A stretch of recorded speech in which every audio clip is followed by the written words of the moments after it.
Hi guys, muddledmuppet here, how you doing? I'm having a look at the new trailer that's been released for Assassin's Creed Unity. And I'm going to dissect it and what sort of information we can pick up from this. Like other versions of Assassin's Creed, it is an 18 rated game. I'm not quite sure why. I mean, apart from an occasional fuck and a little bit of gore, it doesn't really seem to warrant an 18 rating. It would be nice if they increased the gore, maybe because I'm a sick motherfucker. We're told that it's alpha game footage. Now that can mean two things. It means that it can get better, or it also means that it can get worse, as we've seen that seems to be the case with Watch Dogs.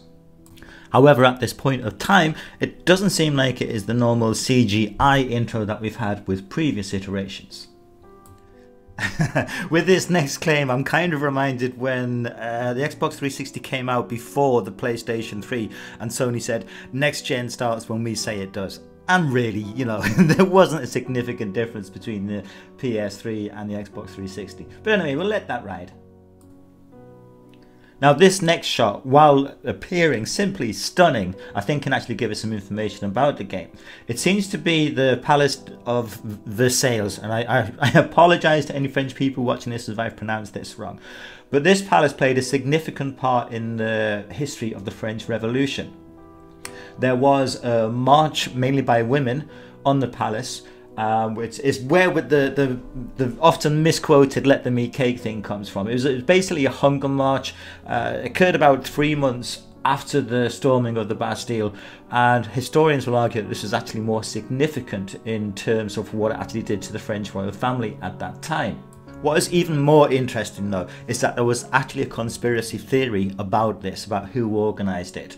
And it's all based around a guy called Louis-Philippe II, Duke of Orleans, as being somehow responsible for the event.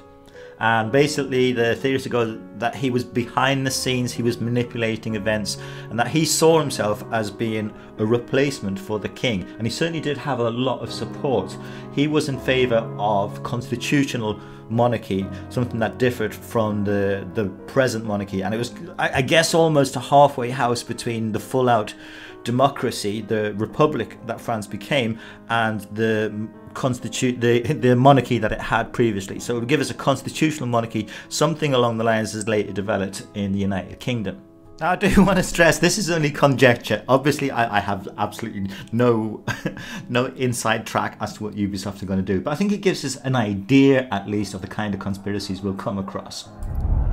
Now, once again, we have some stunning visuals here, and if this is what we're going to see in game, I am getting really excited. As always, there's speculation, and speculation about the word unity has been that the Templars and the Brotherhood are going to unite, but there doesn't seem anything to back that up. If you look at the posters on the wall here, we can see how well it matches the posters from the French Revolution. I think the only thing we can really infer from this is that our assassin is going to be on the side of the revolutionists.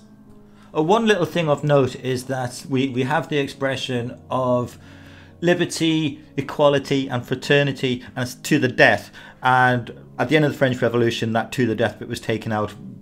The whole country was sick of war and the reign of terror. An early bit of political spin doctory. So now we come around to the famous and beautiful looking Notre Dame, and it's hard to, we could talk for hours on this, but basically during the French Revolution the church and the monarchy were together hand in hand. The church had enormous wealth, power and influence. However, they did also run convents, hospitals, some slight education for the poor, and certainly in the initial stages of the French Revolution those were never replaced. The Notre Dame was also the location for the Festival of Reason, or at least the culminating location for the Festival of Reason, which was a move towards atheism and to move away completely from religion. As we know, no side has won that battle, and I doubt that any side ever will. Now, there seems to be some speculation about what our hero is holding in his hand.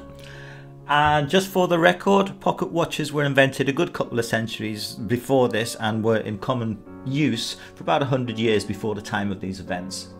Obviously, no look at the French Revolution would be complete without a look at the symbol of the guillotine. Now, the guillotine remained in use, believe it or not, until the abolition of capital punishment in France, with the backing of President Francois Mitterrand in 1981. The last person actually guillotined in France was somebody called Hamada Djouloudi on 10th of September 1977.